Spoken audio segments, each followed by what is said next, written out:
চঞ্চলদার কেমিও দেখে আমি দেখলাম দর্শক হলে মুহুর্মুহু করতালি।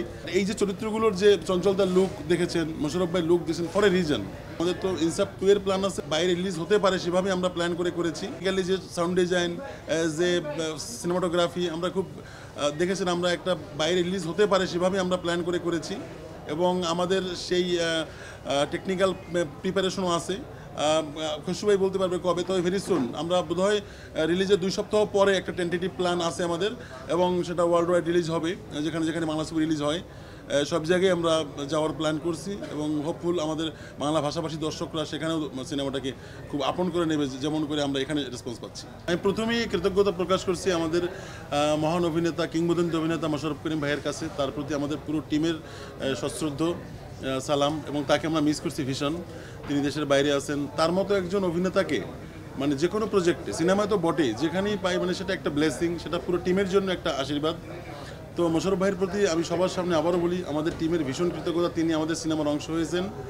আর শেষ মুহূর্তে আমাদের যে সবাই চমকটা, সবাই তো বলেই দিল চঞ্চলদা।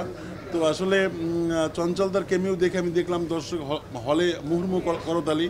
সো আসলে এই মানুষগুলো কীভাবে সিনেমায় ইনকর্পোরেটেড করেছি সেটা একটা আমাদের, যেটা আগেই বলা হয়েছে, আমাদের তো ইনসাফ 2 এর প্ল্যান আছে, বাট আমরা একটা আরও একটু বিগার প্ল্যানে এগোচ্ছি। এখনই বলতে চাচ্ছি না, দর্শকদের ভালোবাসা পেলে আমরা একটা বড় প্ল্যানে এগোচ্ছি, সেটা আসলে আগেই প্রমিস করতে চাই না, বাট ইনসাফ 2 তো বটেই এবং সেটা বোঝা গেছে আমরা কীভাবে ডেভেলপ করছি। বাট এই যে চরিত্রগুলোর যে চঞ্চলদার লুক দেখেছেন, মোশাররফ ভাই লুক দিয়েছেন ফর এ রিজন। আমরা সেই একটা বিগার প্ল্যানে এগোচ্ছি বলেই তাদেরকে আলাদা আলাদা লুকে, আলাদা আলাদা অবতারে তাদেরকে প্রেজেন্ট করার চেষ্টা করছি। আর তারা রাজি হয়েছেন এবং তাদেরকে আমি এই বিশ্বাসটুকু দিতে পেরেছি যে আমি একজন নির্মাতা হিসাবে আমার যে সততা, যে আমি আপনাকে এভাবে প্রেজেন্ট করতে চাই এবং আমার পরিকল্পনার কথা, ভবিষ্যৎ পরিকল্পনা শেয়ার করেছি। তারা হয়তো আমাকে বিশ্বাস করেছেন যে সঞ্জয় যেহেতু ভবিষ্যৎ পরিকল্পনা এবং দর্শকদের ভালোবাসা পাবো, সেখান থেকে তারাও আমাকে সম্মতি হয়েছেন। সেটা I am very blessed, very privileged.